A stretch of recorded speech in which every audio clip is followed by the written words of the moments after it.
Alianca për Shqiptarët ka reaguar ashpër ndaj spotit qeveritar për 35 vjetorin e pavarësisë së shtetit, duke e cilësuar të papranueshme përjashtimin pothuajse tërësor të shqiptarëve dhe mungesën e plotë të gjuhës shqipe.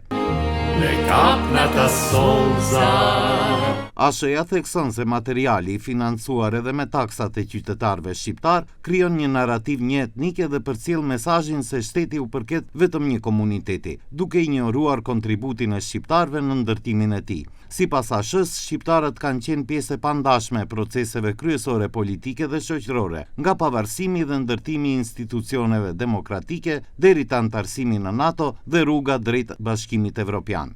Alianca për Shqiptarët kërkon nga qeveria të tërheqë këtë spot dhe të publikojë një material të ri, dinjitos, përfaqësues dhe gjithë përfshirës, ku të respektohet gjuha shqipe dhe të pasqyrohet në mënyrë të denjë kontributi i shqiptarëve në historinë, ndërtimin dhe të tashmen e këtij shteti.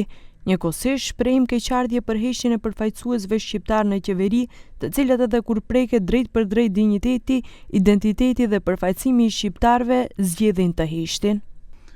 Kritika në kuadër të ngjarjeve për shënimin e 35 vjetorit kanë arritur edhe nga opozitarja LSDM, po për një çështje tjetër. Në një event zyrtar për shënimin e këtij përvjetori është përdorur gabimisht flamuri Maqedonas, i cili në vend të 8 rrezeve shfaqet me 12 rreze të diellit. LSDM-ja e quan këtë turp dhe poshtërim të simbolit shtetëror. Qeveria tani të dalë para qytetarëve dhe të thotë cila kompani është angazhuar, kush ka qenë përgjegjës për skenografinë dhe identitetin vizual, sa para janë shpenzuar, kush do të mbajë përgjegjësi për këtë poshtrim të simbolit shtetëror Maqedonas. VMRO-DPMNE-ja vlerëson se ngjarja ditë e ndriçuar fuqishëm për 35 vjetorin e pavarësisë e ka bashkuar shtetin dhe është përshëndetur nga qytetarët, ndërsa akuzon Venko Filipçën dhe LSDM-n se me kritika ndaj projektit po përpiqen ta njollosin atë dhe se kanë shkaktuar dëm ndaj Maqedonisë për dekada. Tani LSDM si pengon edhe dielli Maqedonas dhe instalacioni artistik, ku flamuri nga dielli më shumë rreze shkrihet në flamurin Maqedonas me 8 rreze.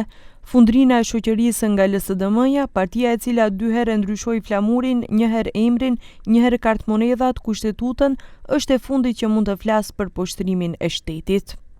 Për 35 vjetorin e pavarësisë, qeveria dhe Avalon kanë paralajmëruar një program të madh muzikor, kulmi të cilit do të jetë koncerti falas i yllit botror David Guetta me 8 shtator dhe me regjistrim simbolik për 35 denarësh për person. Përveç koncertit të Guettas, nga 8 gushti deri më 8 shtator do të organizohen edhe 2 koncerte të mëdha dhe programe muzikore në 11 qytete, me pjesëmarrjen e mbi 120 artistëve.